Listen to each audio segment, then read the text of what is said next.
distinction honorifique remise au chef de l'État Faure Sozimna Gnassingbé à cette cérémonie d'ouverture de la 72e session du comité régional de l'OMS pour l'Afrique se veulent des mérites pour les efforts du Togo ces dernières années en faveur de la santé et précisément pour l'éradication de 4 maladies tropicales.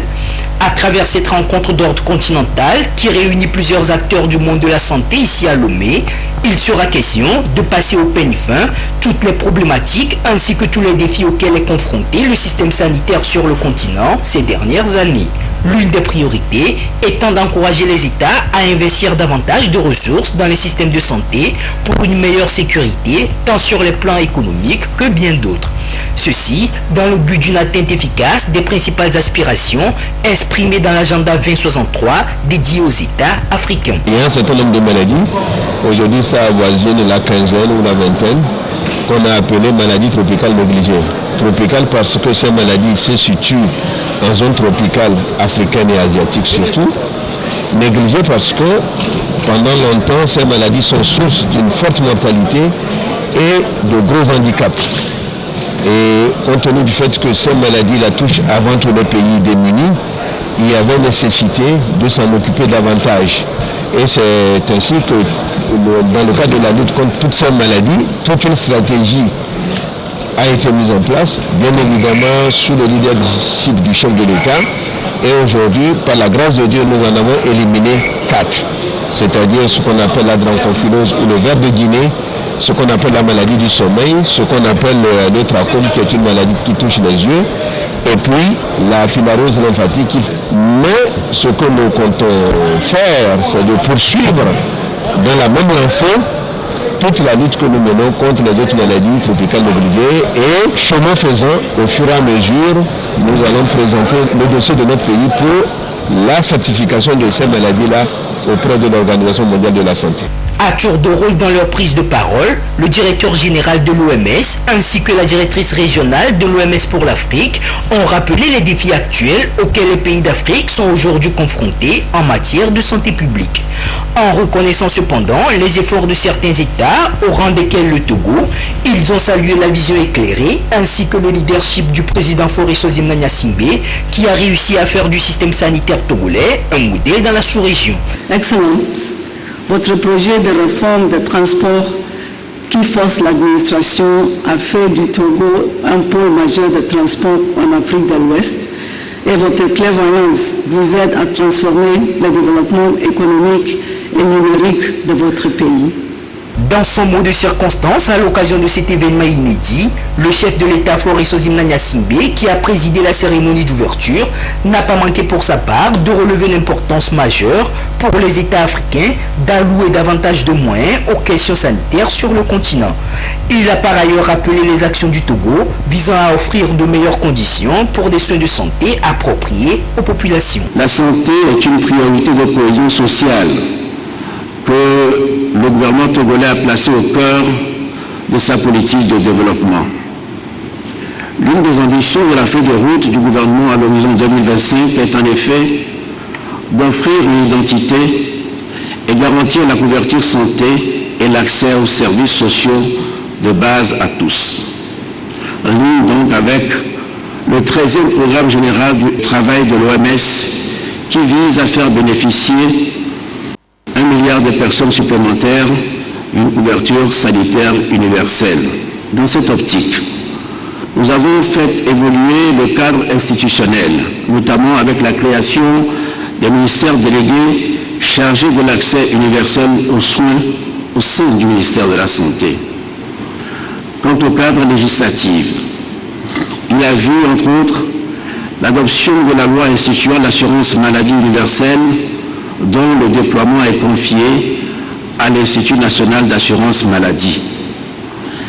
La politique que nous mettons en œuvre dans le domaine de la santé intègre bien le concept One Health par l'approche holistique que nous avons adoptée.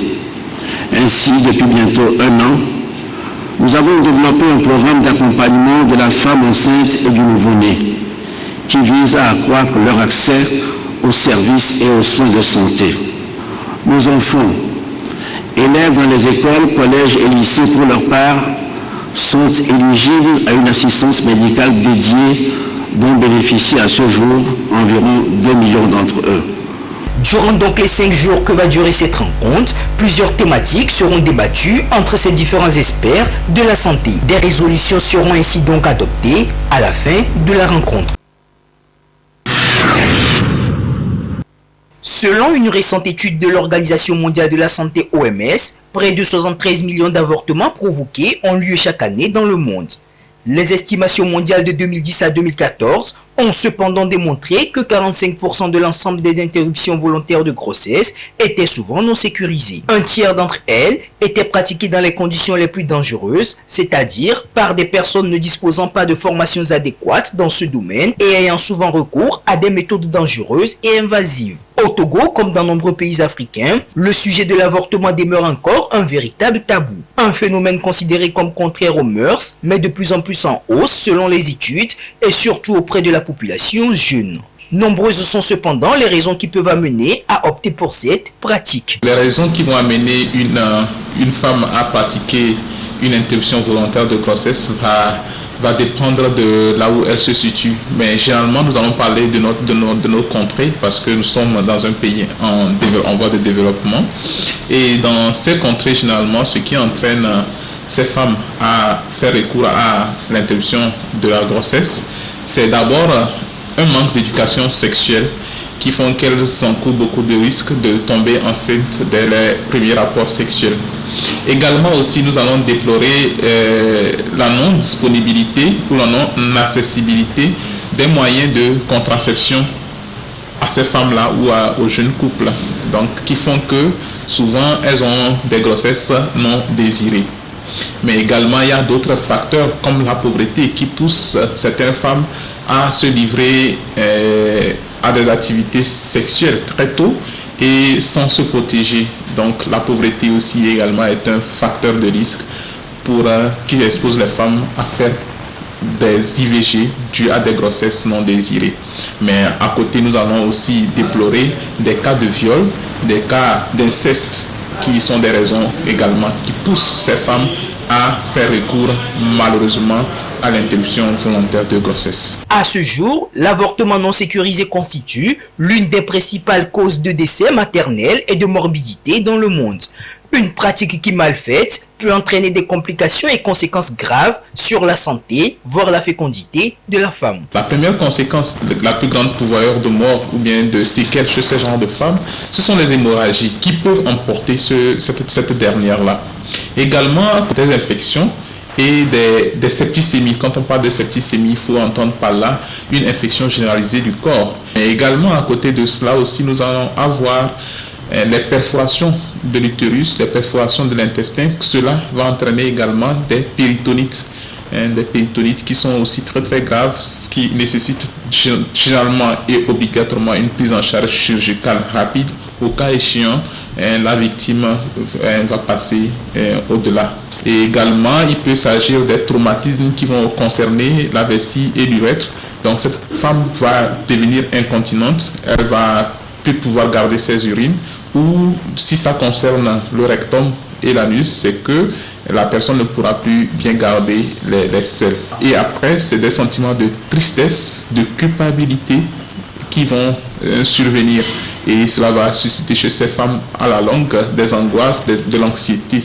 Au Togo, bien que l'avortement soit interdit par la loi, des exceptions peuvent être faites dans certaines situations. Dans la loi sur la santé de la reproduction 2007/005 du 10 janvier 2007, la loi togolaise a été claire là-dessus et elle a vraiment réglementé en son article 42 les bases légales de l'interruption volontaire de grossesse. Dans l'un de ces alinéas, il est stipulé que l'interruption de grossesse peut se faire en cas, par exemple, d'inceste ou de viol, ou lorsque la poursuite de la grossesse peut engendrer un risque sur la santé maternelle. Un risque, quand on parle de risque, c'est sur la vie, le pronostic vital de la maman. Le dernier cadre, c'est lorsque l'enfant ou le fœtus qui est dans l'utérus est porteur d'une maladie grave, avérée et diagnostiquée par un médecin. Outrepasser ce cadre-là, l'interruption volontaire de grossesse est punie par la loi. Mettre beaucoup plus l'accent sur l'éducation sexuelle dès le bas âge et sensibiliser davantage sur les risques liés à l'avortement devrait permettre de réduire considérablement le nombre de victimes liées au phénomène. La maladie de Newcastle est une maladie virale très contagieuse qui s'attaque à une grande variété d'espèces d'oiseaux sauvages et domestiques. Elle fait souvent son apparition en saison sèche au nord du Togo et en période froide pendant la mousson au sud du Togo.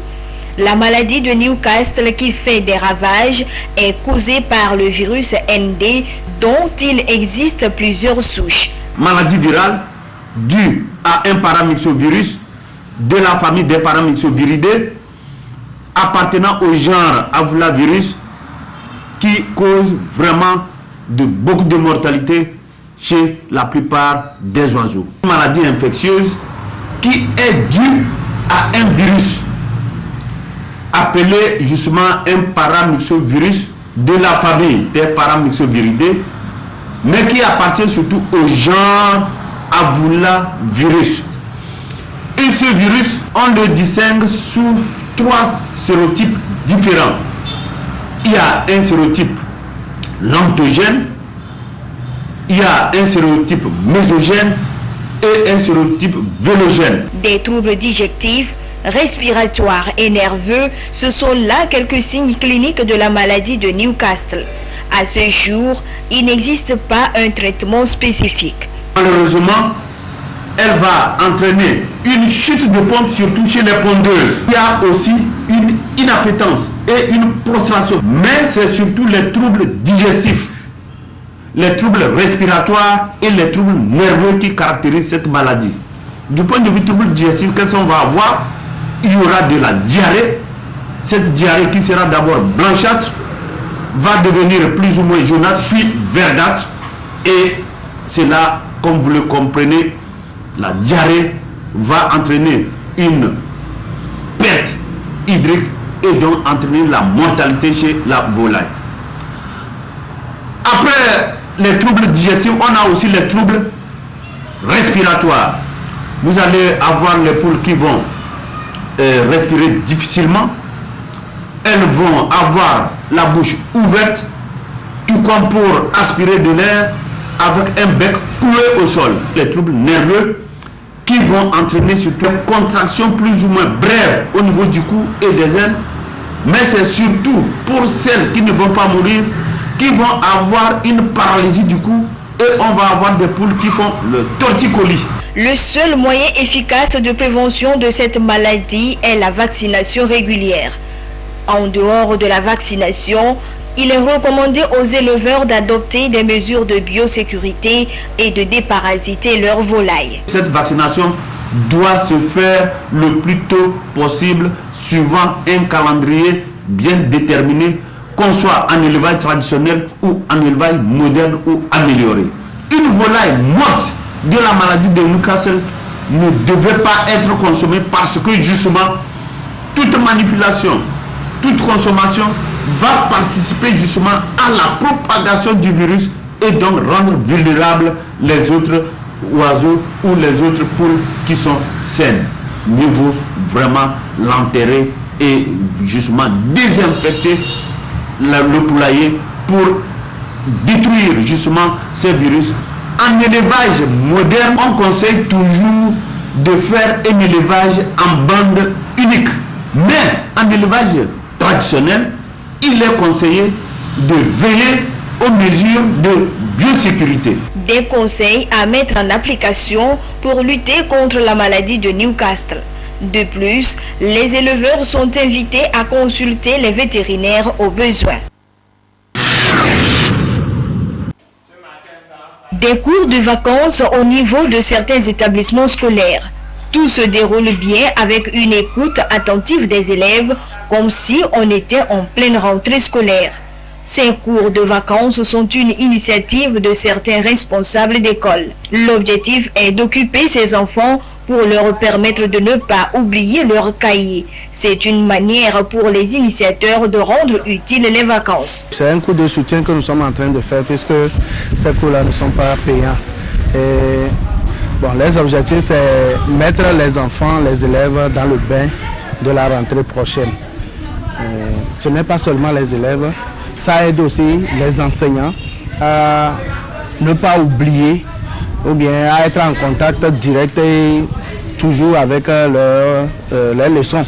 Les fiches par exemple à préparer et tout, pour qu'à la rentrée ça ne soit pas une nouvelle chose, mais que ça soit la continuité de ce qui a été fait l'année passée et bon, les années à venir. C'est une remise à niveau, parce que nous constatons qu'en français ça ne va pas, surtout en lecture, pour les enfants ça ne va pas.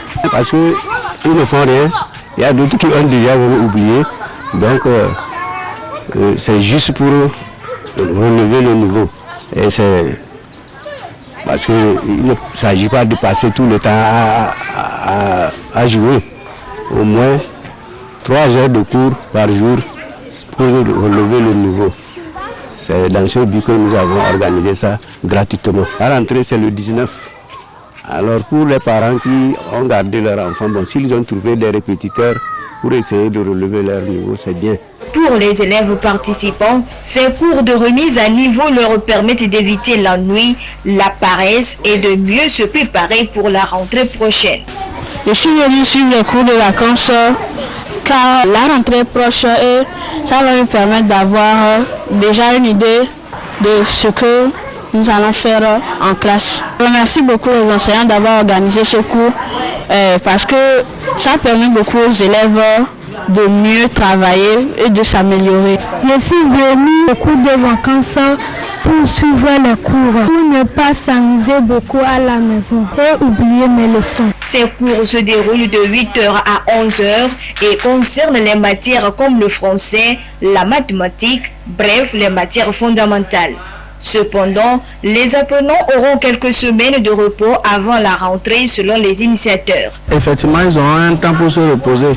Seulement que nous ne voulons pas que les enfants soient laissés passer tout leur temps à s'amuser. C'est pourquoi on les a pris un peu et vous allez voir que ces cours-là, c'est juste les matinées. Beaucoup de ceux qui sont là se donnent quand même, ils donnent le meilleur d'eux-mêmes, puisque les enseignants aussi ne baissent pas les bras.